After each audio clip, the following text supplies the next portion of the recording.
Il fait polémique. À Aubagne, le tracé du futur tramway est loin d'être sur les rails. Patrons, commerçants et professions libérales s'y opposent. La ligne doit relier la Peine-sur-Yvonne à la zone des Palus. Une liaison jugée inutile et très chère. Ludovic Moreau et Alban Poitvin. Le tramway d'Aubagne, désiré par les uns, est fortement contesté par les autres. Les autres, ce sont les patrons de l'UPE 13, les commerçants de terres de commerce, les professions libérales et le syndicat CFE-CGC. Aujourd'hui, ils demandent à la justice d'annuler la déclaration d'utilité publique signée par le préfet le 1er février dernier.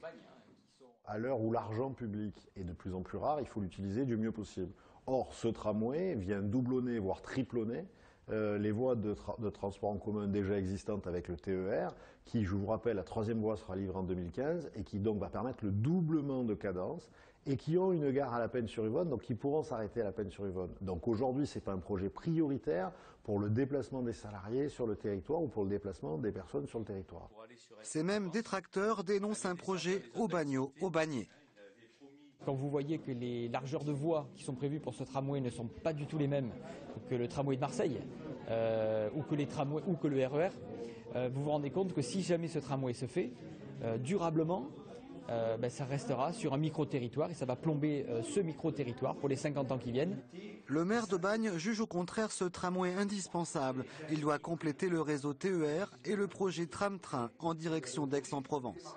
Nous avons une communauté de 100 000 habitants, besoin de relier l'Est marseillais à l'Est de notre communauté et de faire que les zones économiques de la vallée de l'Yvonne soient reliées à l'extension des zones économiques de l'Est aubagnais, d'où besoin d'un moyen de transport qui dessert donc 2 lycées, un collège, un hôpital et des centaines d'habitats actuels, plus à peu près 500 à 600 logements qui vont se construire d'ici 2014.